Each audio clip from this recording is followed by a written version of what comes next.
Labą dieną visiems. Čia apie sveikatą pakalbėsim dabar minutę laiko. Pats pirmas dalykas, ką reikėtų daryti su savim, žinai, pasirūpinti savim, parodyti meilę savo, čia, kad nesirgti, yra nerūkyti, negerti alkoholio ir nevalgyti mėsos ir nevalgyti karvės pieno produktų. Tie va tokie pagrindiniai tokie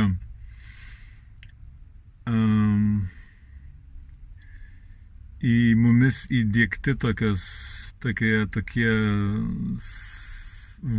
kaip jie vadinasi, tokie svoriai, žinai, kaip jie vadinasi, užmiršau žodį. Čia tokie pagrindiniai įdėti į mus dalykai, nuo kurių mes, žinai, tai sergam, tai suskauda kažkas, tai alergija kažkokia, tai dar kažkas, toks pirminis dalykas, kurį reikia pašalinti iš mūsų kūno.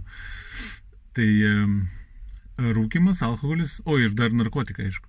Rūkymas, alkoholis, narkotikai, mėsa, gyvūnų ir karvės pieno produktai. Ir tada yra kitas lygis. O ką valgyti, tai begalybė maisto, žinokit. Begalybė maisto, begalybė prieskonių, begalybė skonių, begalybė visokių variantų, kaip sukurti maistą, valgyti maistą, kaip pasidaryti valgyti. Tiesiog yra wow. Aišku, čia reikia suvokimų kelių apie kas yra cigaretės, kas yra maistas, kas yra narkotikai ir kas yra alkoholis, ir kas yra mėsa. Suvokimų kelių reikia, žinai, kad žmogus taip, čia man netinka, mane apgavo. Supranti?